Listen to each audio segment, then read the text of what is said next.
Good afternoon, this is VARSITY TV, unearthing new talent. As you know, a big part of what we do is try to promote and cultivate a spirit of entrepreneurship amongst the youth. So today, ladies and gents, we've got the ultimate entrepreneur, Mr. Herman Mashaba, with us. Good afternoon, sir. Good afternoon. How are you doing, sir? Thank you very much for this privilege. Good. Of really getting the chance to talk to you. All right. So without wasting any time, why did you pursue or decide to pursue a career in entrepreneurship, basically? Well, I think my entry into the entrepreneurial world really came purely by accident. After dropping off university in the second year of my studies, back in 1980. I was at the University of the North Develop at the time, studying there, and the university was shut down one day in my second year, and that became the end of my academic dream. At the time when I was studying, I thought I was going to become an academic person. I was studying to become a professor of political science. I thought I was going to become a political scientist, and obviously you come back at home with no university degrees, no work experience, and worked only 30 months in my life to accumulate enough money to buy a car. And then from there, that's how I started my entrepreneurial activity sometime in 1982. And obviously everything else is history now. Okay, so you never considered going back to studying politics or maybe pursuing a career in politics? Well, I think, you know what, with the type of work that I'm doing, I think, you know, for all of us as human beings, playing a role in politics is not really something that other people have to really do on your behalf. All of us are political animals, because if you're not going to be interested in politics, I can assure you they're going to touch you anyway. So the only way to really protect yourself is to ensure that all the time you're vigilant and you participate, and that's really what I do. I don't necessarily have to be directly in politics to really make a political impact, because at the end of the day, for us as entrepreneurs, as business people to operate, we need an environment. And that environment has got to be created by the political leadership or people who are directly involved in politics. But it requires all of us as members of civil society, as business people, to engage so that the right type of policies are passed to enable us to be able to operate. No, definitely. So in building this group or these companies you've built, what would you say has been the biggest obstacle you've had to face as an entrepreneur? I think it really depends on the timing. I think when I started my business career back in 1982 as a trader selling from the boot of my car, I was affected by the pass laws, long before you were born actually. Black men and women of this country from the age of 16 had to carry passes, identity documents, where you have your white employer signing it on a monthly basis that you are working, you are employed in a particular area, not really allowed to really operate outside that. So for me it was a huge challenge, because for years I wasn't employed by anyone, I was self-employed, but it was against the law. So all the time I was vulnerable. Every morning when I left home, you're not really sure whether you're going to come back, because you could easily be arrested for past offenses. So that's really what one faced in the 80s. And then by the time I started Black Like Me in 1985, riots in our communities, state of emergency. We used to live under one state of emergency after the other. PW, both with the National Party, with apartheid, used to have state of emergency affecting our movements and our operations in the townships. So those are the type of challenges I was facing there. And 1994 came Mr. Mandela, and then political leadership managed to really give us this new democracy that we enjoy. And I was really very excited, and I thought, you know, I'm sure we're going to see a massive emergence of black entrepreneurs in our country. And I'm personally quite disappointed. 20 years down the line, I look at how as a country we've actually failed to produce black entrepreneurs. And why? To a large extent is because of the type of legislative framework that we've put in place. It's not really conducive, does not really nurture, does not allow our people to grow, start from scratch and grow. We focusing too much on big companies, and unfortunately big companies can only really make it difficult for small businesses That's why we sit with such high unemployment in our country, because we're busy destroying small business. So these are the challenges that I'm saying is, you know, as human beings, we must accept there will be challenges throughout. For as long as we are alive, life is not an easy place to be.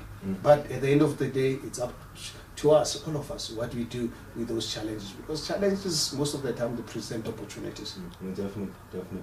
So what would you say you got right? Because a lot of individuals start businesses and most of them fail. Statistics say most businesses fail.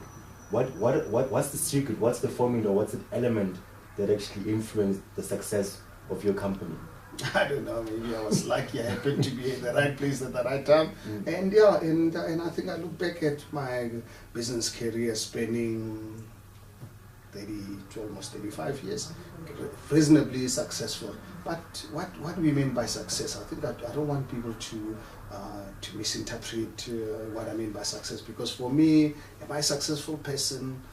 To some extent, but the success is not about my bank balance. It's not about the house and the car I drive. No, it's a bigger picture. I think really looking at our fail as a country to nature and really develop black entrepreneurs. For me, it's a concern, and sometimes I actually take it personal that. What am I doing to ensure that I think we can have the right type of climate to allow our people to really be the best they can be? And because every time I really look at how particularly black entrepreneurs are failing in our country, to a large extent, I ascribe this to the legislative framework that's in place today. So yes, one has succeeded, but at the same time, one has still got a long way to go.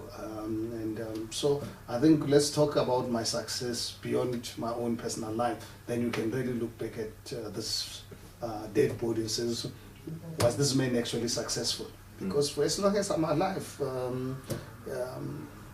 things can actually change. And because success of nations is not something that happens overnight. It takes most of the countries that we compete with, their success is something that started 300, 400, 500 years ago. So current generations are the ones who are reaping the benefits.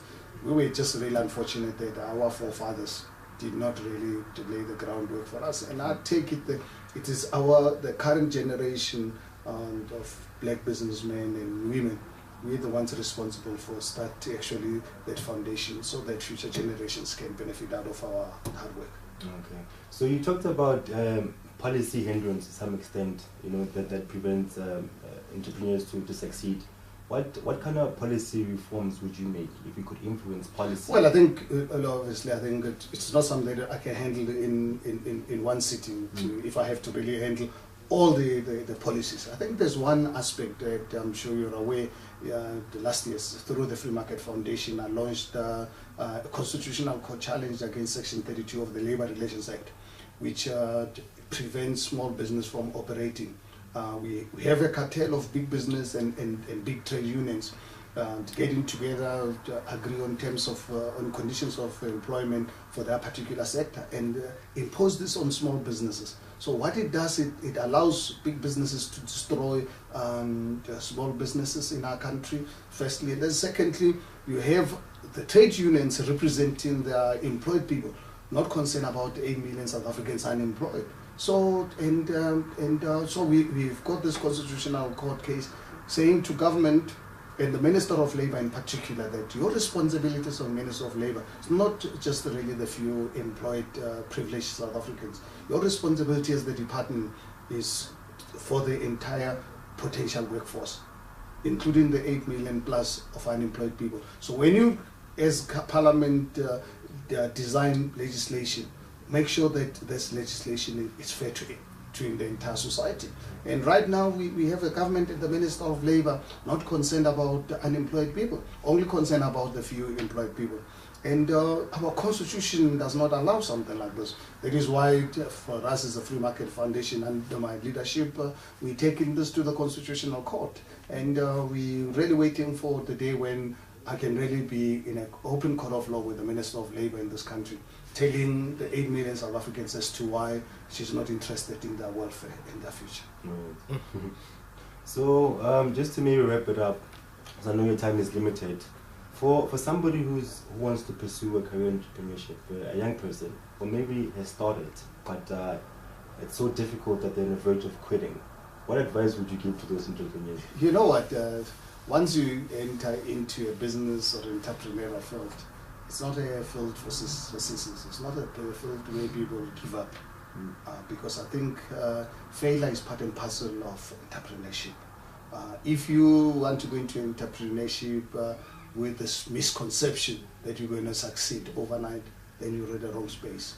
Because failure, unfortunately, is part and parcel of the exercise. And failure, learn from it. You fail once, bounce back. But always really have the right positive mind, because I think being positive all the time helps. Don't really be discouraged by this fear or by friends who obviously too scared to be your own individual. And I think reading what I'm obviously quite impressed talking to you two guys earlier on about taking your education serious. Guys, something that you should not really take for granted, because it is through education which will allow your mind to be able to think better than the ordinary person who has not really gone through that exercise. So really take education seriously, because through that it'll allow you to really be the best you can be. It'll give you the mental capacity to be able to really solve complex challenges that you are going to encounter, because you are going to encounter problems in your life. Okay. All right. Mr. Mashaba, thanks for your words of wisdom, and thanks for your time. Thanks very much for the opportunity.